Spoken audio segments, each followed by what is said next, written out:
Selalu ada harapan bagi orang yang berdoa, selalu ada jalan bagi yang sering berusaha, dan selalu ada kesuksesan bagi yang yakin dan percaya. Halo, assalamualaikum teman-teman, apa kabar? Semoga semuanya sehat-sehat dan tentunya dalam keadaan bahagia ya.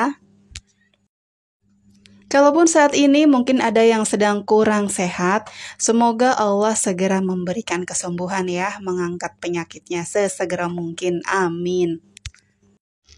Untuk teman-teman yang baru pertama kali banget ya, klik channel Teras Kamaya, saya ucapkan selamat bergabung dan selamat menonton. Semoga ada hal-hal positif yang bisa teman-teman temukan di channel ini. Alhamdulillah sudah weekend lagi, jadi saya bisa berangkat ke pasar untuk food prep makanan sekeluarga dan juga untuk food prep MPASI. Nah, tadi sekalian ke pasar, saya beli karpet ya. Biasanya sih dipakai untuk lantai, tapi ini saya mau gunakan untuk alas meja. Karena kebetulan karpet yang di rumah itu bawahnya sebenarnya ini tuh udah robek-robek. Jadi nanti yang ini mau dipotong bagian yang robeknya, mau dipindahin untuk ganti karpet yang ada di dapur sebagai alas kompor. Belasan bahkan puluhan kali saya membuat to-do list setiap akhir pekan. Jadi apa aja yang mau saya lakukan di hari Sabtu dan Minggu. Dan belasan kali bahkan puluhan kali juga itu gagal total alias gatot. Kenapa tuh kira-kira? Ya karena saya nggak konsisten sih. Alasannya simple ya, tapi itu ngaruh banget.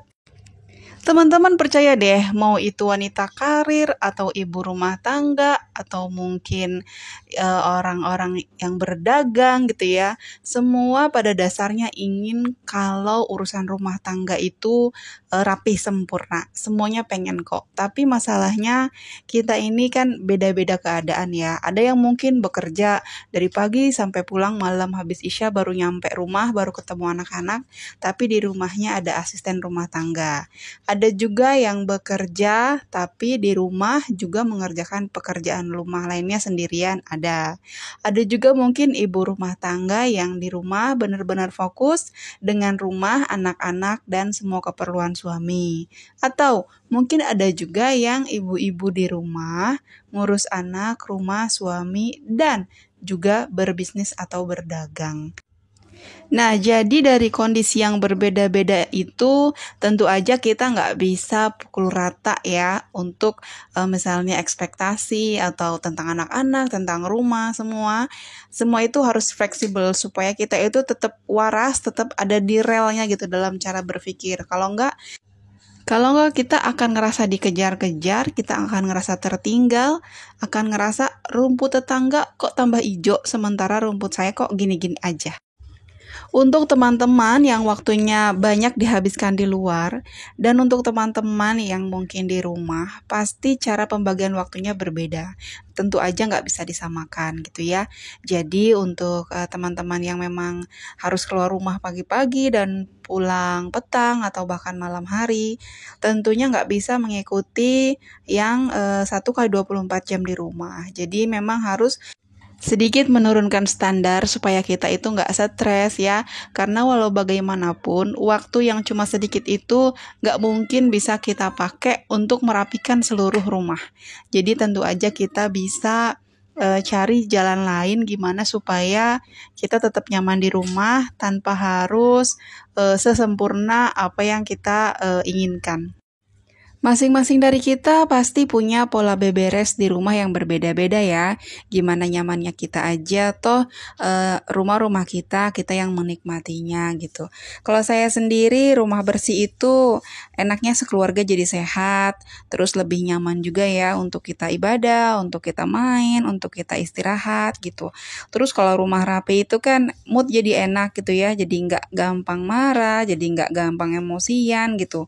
Lebih mudah juga untuk menemukan barang-barang.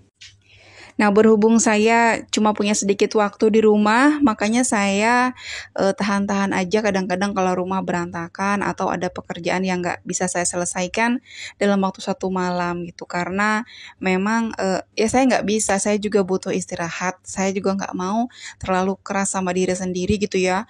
Malam-malam masih harus beberes, sementara paginya udah sibuk lagi berangkat kerja kayak gitu. Jadi benar-benar belajar untuk bisa punya prioritas. Saya rasa semua orang pada dasarnya tahu ya bahwa biang kerok atau akar permasalahan dari rumah yang berantakan itu adalah karena terlalu banyak memiliki barang-barang. Jadi mungkin fungsinya sama, bisa punya satu, dua, atau lebih. Terus juga barang-barang yang nggak dipakai tapi sayang buat dibuang. Mau dikasih mungkin ada perasaan nggak enak gitu kan. Atau mungkin bingung juga mau ngasihnya ke siapa. Semakin banyak barang di rumah, itu sama aja dengan semakin banyak juga energi dan pikiran yang harus kita keluarkan untuk membersihkan semuanya dan untuk merawat semuanya juga. Bahkan mungkin memerlukan budget khusus gitu ya. Berarti kan ada pengeluaran lebih nih. Kalau saya sendiri sih jujur di rumah nggak ada jadwal khusus ya untuk bersih-bersih, sesempatnya aja, sekuatnya aja gitu. Tapi memang saya eh, melakukan itu karena terbiasa, jadinya jadi ya habit aja, tapi nggak ada jadwal khusus sih. Saya membaginya itu ke ada tugas harian, ada mingguan, dan juga ada bulanan. Dulu pernah sih punya jadwal khusus, jadi jam sekian harus begini begitu, hari ini harus begini begitu. Tapi yang ada malah perasaan monoton dan kok saya kayaknya kaku banget gitu hidupnya, nggak nyaman, nggak fleksibel, ya nggak enak lah. Kayaknya memang saya bukan tipe-tipe seperti itu ya, yang harus konsisten sama waktu pengerjaannya gitu. Pokoknya intinya pekerjaan di rumah selesai tanpa harus diatur jam berapa. Untuk jadwal harian juga saya bagi ada jadwal malam dan juga pagi. Jadi kalau malam-malam itu misalnya kayak cuci piring, bersihin dapur gitu. Terus siapin perlengkapan anak ya buat berangkat sekolah. Untuk dede bayi, saya biasanya malam nyiapin pakaiannya, diaper, susu, nanti paginya tinggal nambahin makanannya aja. Kalau pagi itu yang penting adalah masak, karena masak saya ke tempat kerja bawa makan dari rumah. Di tempat kerja itu agak susah cari makanan gitu ya.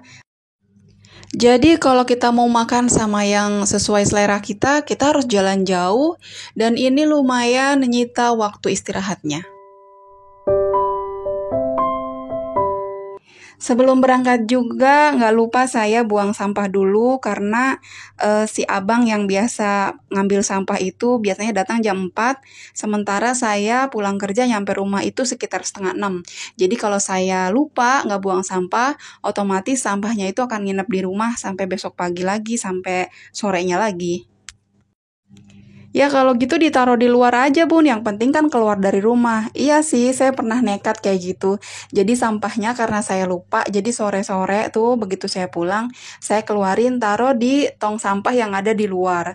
Tapi ternyata yang ada malah acak-acakan dicakarin sama si kucing. Jadinya nambah kerjaan, malah harus nyapuin sampah yang ada di luar.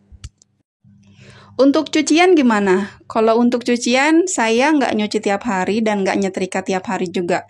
Setrikaan saya pilih-pilih aja, cuma baju kerja dan seragam anak sekolah atau seragam untuk ngaji. Untuk baju sehari-hari seperti daster dan baju-baju anak, itu biasanya nggak saya setrika, cuma dilipat aja.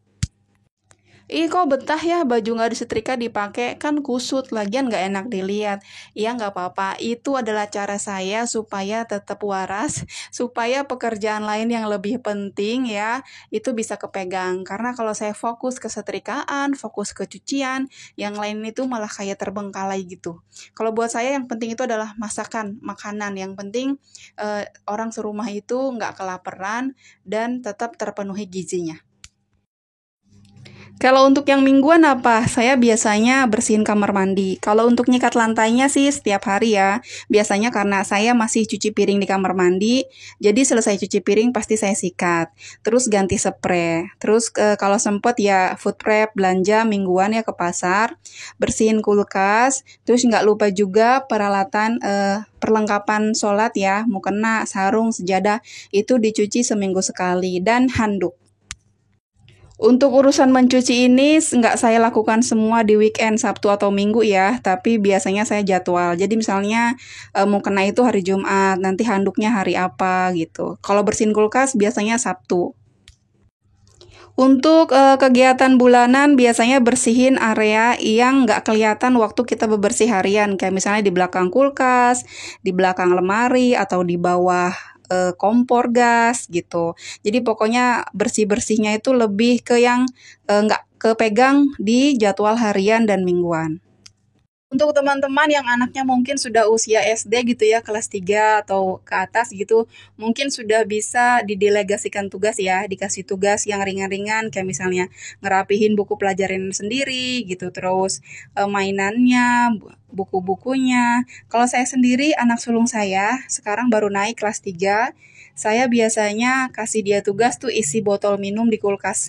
Karena memang saya dan anak saya ini kalau minum lebih seneng air es gitu daripada air yang biasa.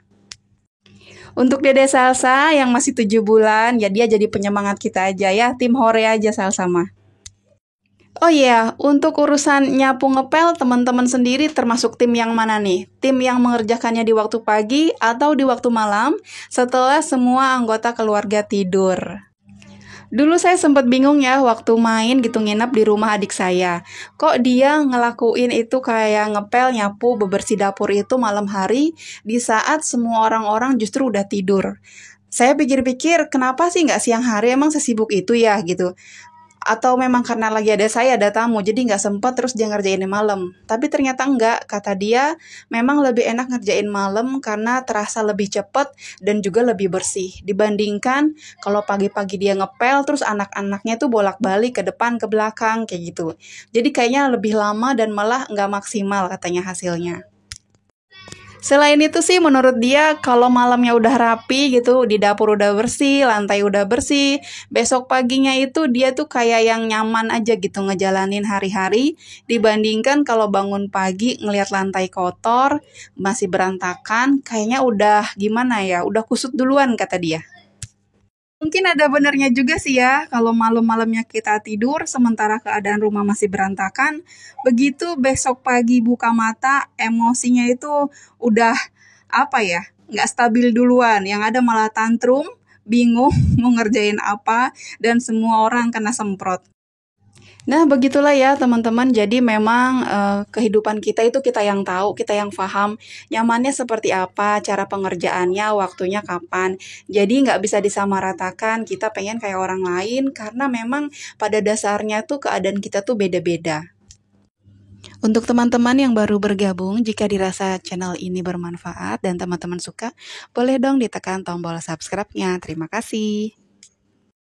Terima kasih sudah nonton video ini sampai akhir. Teres Kamaya pamit undur diri. Assalamualaikum warahmatullahi wabarakatuh.